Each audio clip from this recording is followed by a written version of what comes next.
Hey, welcome back to the Home Tech X. Always good to see you guys here. You can tell by the smile on my face, I am still vibrant, excited, unbelievably over the moon from that last interview with anybody? Theo Calamarakis. Dude, that was so fun. I learned so much from that brief, interview with Theo. It was fantastic. I think he's got a great way of expressing and just putting it all together in words for us. Chris, you had a good time? Yeah, I just loved the animation, the energy, the passion of the guy. After a long career in home theater, to still have that drive to produce the best product for the homeowner, to create that best experience. It's viral. It's really rubbed off on me in the 48 hours since we spoke with him. But you know what? This guy is unstoppable. Our audience should know that we prepared maybe 15 different questions for him. And actually, we've been able to ask what? One question each? I think he introduced himself and went. I mean, yeah. I wish we had guests like that all the time. Yes, we should have him again and then ask him to answer just 1 minute per question, just 1 minute, and then we could have all our answer. But that guy is just wonderful. You are literally growing listening to him. Mm-hmm. And you can't, beauty and passion can't be, you can't limit that. You can't try and box that up. It's difficult. Yeah. But before we get too crazy, you guys check out that video by Theo Calamarakis. It's an excellent interview. You can find it on our channel.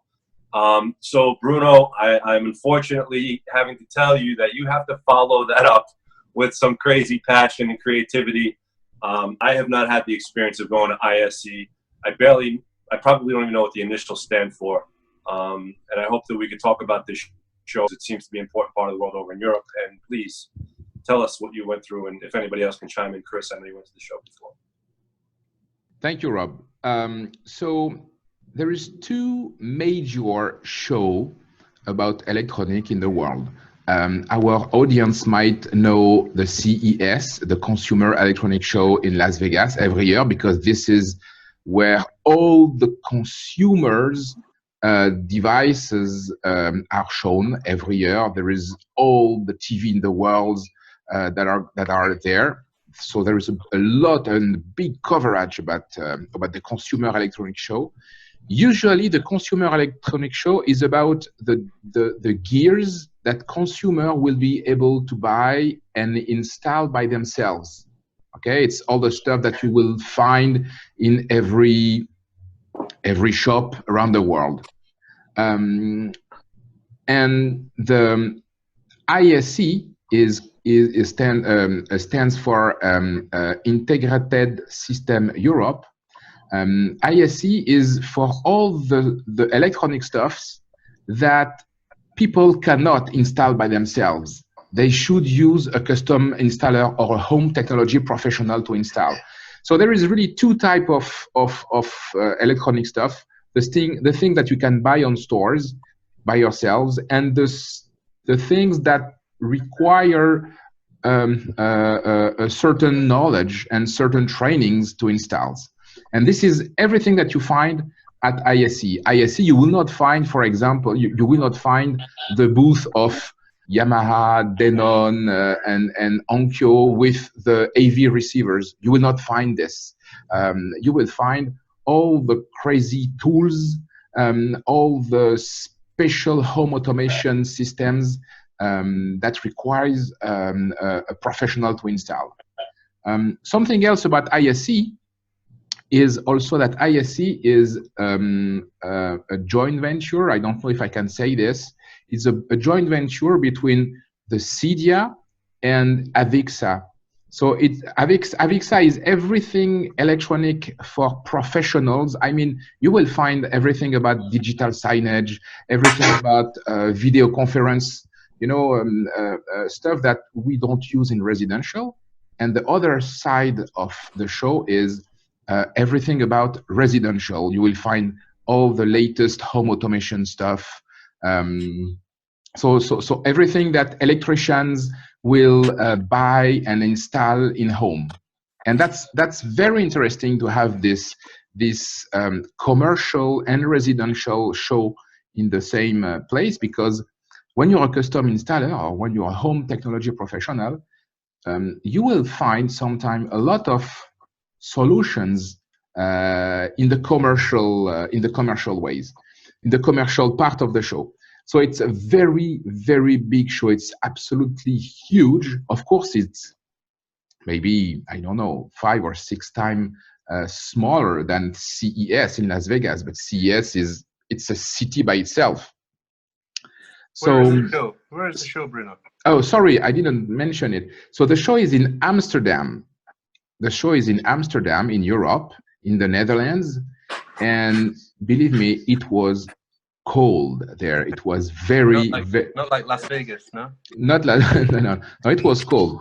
And the show is so big now that they have to build outside of the convention centers. They have to build I don't know how to say it in English. Chris, help me. Some external tent, you know, yeah. some how do you say this? External like temporary structures. Yes, temporary structures, because the show is so big that no one can fit inside. I read that there was over 80,000 visitors this year, which absolutely 4 days ago. Yes, it was 3 days, and 2 years ago they decided to make it 4 days now. Yeah. And I'm attending this show since, I mean, it's the I think it's 7th year in a row that I'm going there. And so, Bruno, let me ask you, for ISE, is there a membership that people sign up for or participate in with ISE, like there is with what we have here in the States with CEDIA? For ISE, you should be a professional, okay? Anyone can go if you are a professional. You are not supposed to be member of any organization, okay? You do not need to be member of AVIXA, or you do not need to be member of the CEDIA. Open to the public? No, open to professionals. If you're not a professional, if you do not have a business card, you cannot go in. Bruno, I've also visited ISE a number of times over the last 5 years, and unfortunately I couldn't make it this year due to other commitments. I followed your progress on social media. You took so many pictures, so many selfies, you interviewed some people, and I even noticed that you did some training. You taught a course at the event on behalf of CEDIA. Can you tell us a little bit more about this course that you taught? Yes. So about selfie, I know this is one of my problem. I have to see a psychologist about this, because I just love making selfies. So maybe one day I will stop this, but for the moment it's a problem.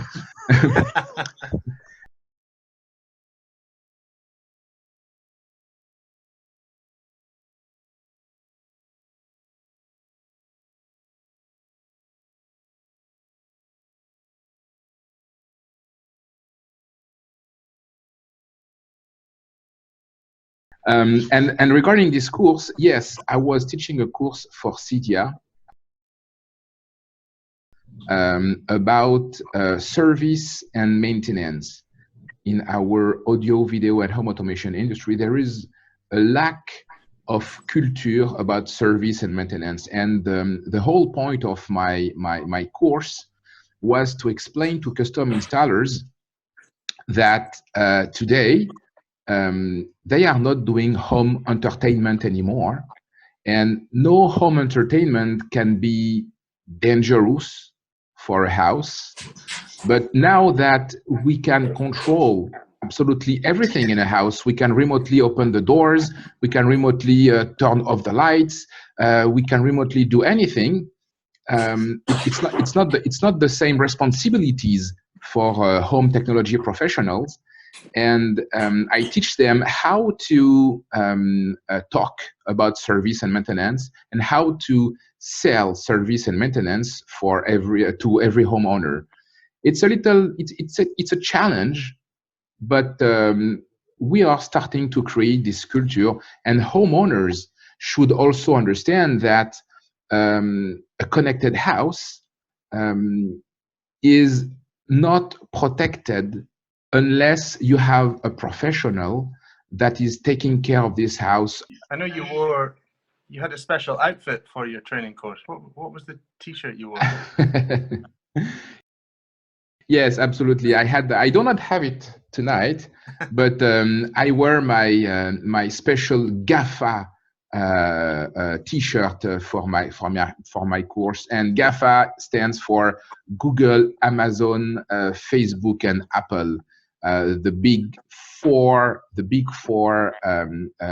companies from the West that are that dominate. Is that a good word? That's a great word. Yes, dominate the world. The world. I would.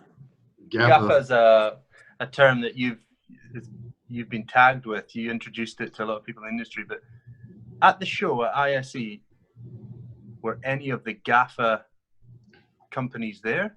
So or were they, they're well known for their voice assistants. These companies, were they, all over the show on various stands, or were they actually there themselves, these brands? So that's a good question. So the GAFA, absolutely, the GAFA were all at CES, okay? Because the GAFA products, anyone can buy it in every website online or at any shop.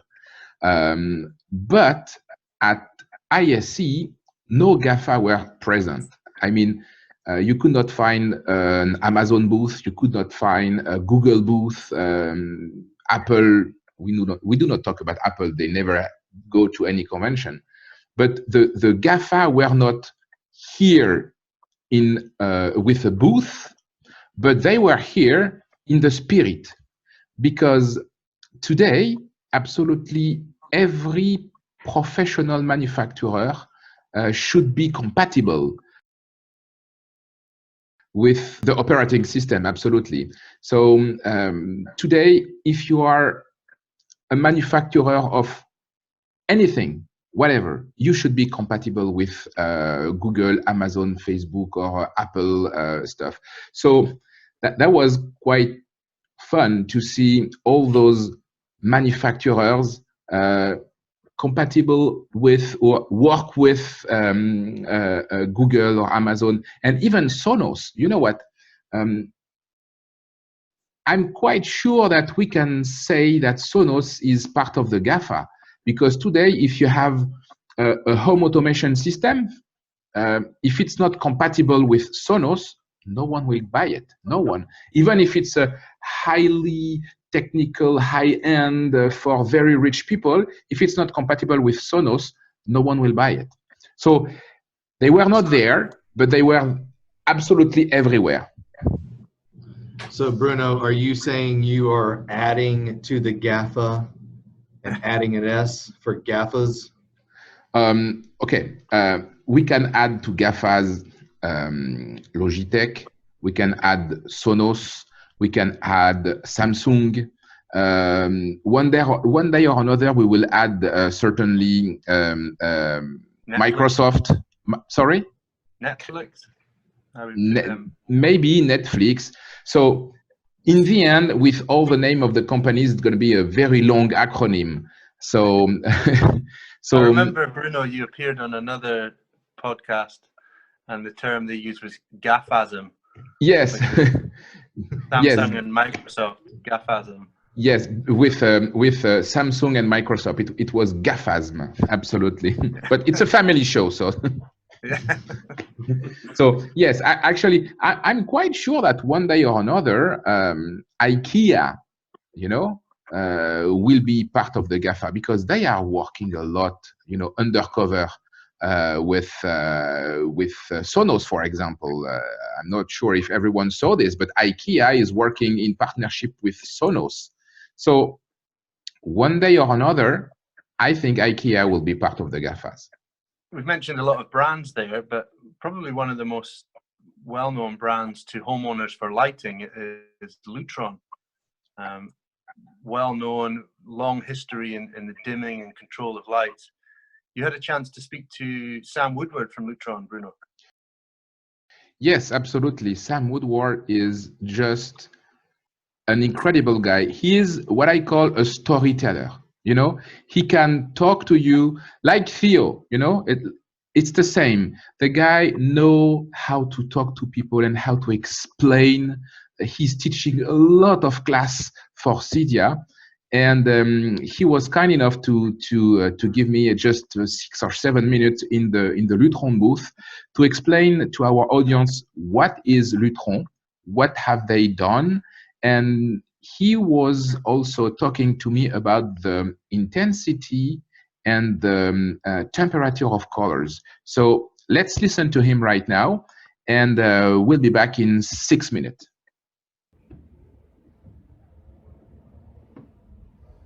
Hello and welcome to ISE 2018. We are here at the Lutron booth with Sam. Sam Woodward, how are you? I'm very well indeed, thank you, Bruno. Thank you for spending 5 minutes with us on this Lutron booth. You're very welcome. Sam, I would like to explain to our audience today, in a very short term, what is Lutron? Well, if you've heard about controlling lighting, then you'll have heard about Lutron. About half a century ago, the founder of Lutron, a guy called Joel Spira, invented the very first dimmer. So every rotary dimmer that you see has descended directly or indirectly from that invention. About half a century ago, if you were dimming lighting, you'd use big resistors. He changed the world by inventing solid state control of lighting. And as light sources have evolved, so have the dimmers that control them. So nowadays, of course, we have a lot of solid state lighting, LED lighting, and Lutron is controlling that as well. That's very interesting. So you basically invented the dimming. Absolutely, Lutron was the founding company of this industry. Okay, so now Lutron is also now manufacturing a lot of devices to control lighting. I think that maybe 95% of what you're doing, of what you're manufacturing, should be installed by a professional. Lighting is one of those aspects in the home where you're still moving real quantities of power, big amps around. Although we're seeing a very interesting trend. We're seeing a decline in the power that's required for lighting because of solid state lighting, but we're seeing an increase in the number of independent zones that are controllable. So you've got a lot more granularity, a lot of control of individual circuits or zones, whereas previously a room might have had one big light, now it might have half a dozen smaller zones that get controlled. So it's making a fascinating transition in the industry. In fact, we're seeing really 3 revolutions going on in lighting. We're seeing a revolution in light sources, we're seeing a revolution in networking, which is evident across the industry. I know you talk to a lot of people about networking and reliability there. And of course, a revolution in user interfaces. So the light switch on the wall isn't now the only way of controlling lighting. You've got little remote controls, you've got voice, you've got apps, you've got all kinds of different ways of controlling lighting. But the key, as ever, is to make a user interface that people find easy to use, and they need to like what it's going to do. Yeah, the user interface that people want to use. Absolutely, yes. For our audience also, I think that people in USA, they can find also some Lutron device in some shop to install it themselves. Absolutely, yes. Yeah, over in the USA we have our Caseta range that's very popular for people doing smart home and integration themselves. And where can they find it? Many of the big box stores. Okay, so today I'm with Sam, and I would like Sam to talk to us about this new Circadian lighting feature that you have here at Lutron. Please. Well, when you think about lighting control, you think about light, you used to think, well, how bright is it? Sure. But there's a lot more to it than that. In the same way as if you think about sound, it's not just about how loud or how quiet it is, it's about all aspects of creating your high fidelity sound. Sure. With lighting, it's no longer just about how bright or how dim it is, it's also about what color temperature it is. And I can demonstrate that by changing the color temperature of the lighting in this room. I don't know how your camera is reacting to that, but we're now lit by 1800 Kelvin light. That's known as a very warm color temperature.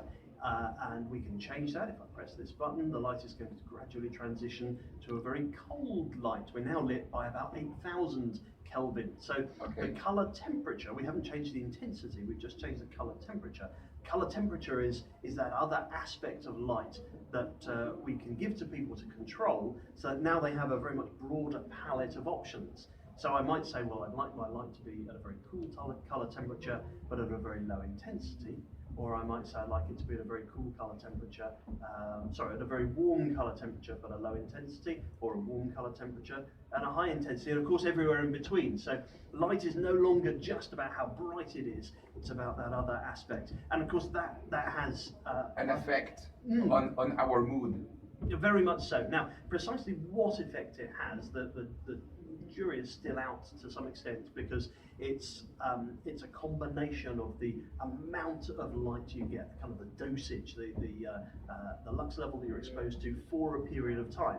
And when we go outside in the sunshine, if we go out early in the morning, then there'll be very cold color temperature of light, and that helps our bodies to recognize that and to wake up. And as you go through the day and the sun moves through the sky, and as the light is going through the atmosphere, it'll change to a warmer color temperature. It's that lovely red sky in the evening, and it helps you to feel that you're getting towards the end of the day. Now, obviously, sunlight is a very high dosage, but we can simulate, if lighting designers wish to, we can simulate those circadian rhythms, as they're known, by sequencing the color temperature and intensity of light. And the key thing that we're talking about here on the Lutron Booth is the ability to control temperature and brightness independently. There's been a fair amount of color tuning done in the past with a warm channel and a cold channel, but if you wanted to maintain a color temperature and dim up and down, you really need to have one control of color and one control of temperature. But of course, all of that can be automated into sequences and automatic at different times of day. So do you mean that this can help us to wake up in a better mood and help us to go to sleep? The sunlight certainly does that, and we can simulate the similar effect with lighting. In terms of whether it actually has that photobiological response, as I said, it's all to do with the actual dosage of light. So the dim light that we might have indoors may not have that effect entirely, but certainly if a lighting designer requires it, we now have the ability to control lighting in that way. So I'm not making any scientific claims that are photobiological, but I'm saying we have a wonderful palette with which we can create these lighting escapes as we wish. Okay, Sam, very, very interesting. Thank you very much for spending 5 minutes with us. Always a pleasure, Bruno. Okay, we're gonna say hi to our audience. We were here at ISE 2018 in Amsterdam. Goodbye. Thank you. Bye. Bruno, that was a great interview with Mr. Woodward. Am I saying his name right, Woodward? Yes, Woodward. And it's interesting because, you know, just a few years ago, we would just walk into a room and turn the light switch on. And now what they're doing with different temperature different temperatures of the lighting and the brightness of the lighting, and how that you guys look at how it affects your sleep or how it affects your waking up. And your mood during all day. Right. Right. Are you guys finding anything like that in the market in Houston, JJ?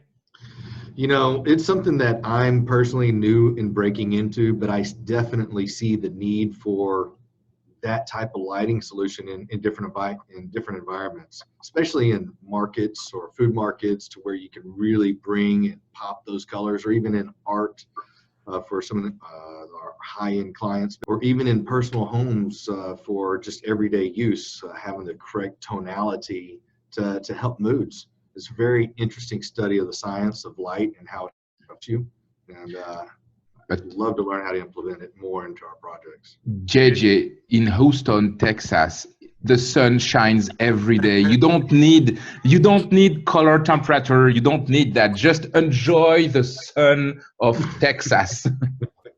Guys, you know, for just a tip for any homeowners watching this, there is an inexpensive way to actually introduce different color temperatures and brightness temperature and to your home. And I've always found the Philips Hue Ambience range very good at providing that orange, warm, white colors, but can go all the way down to a very cold, cool white color.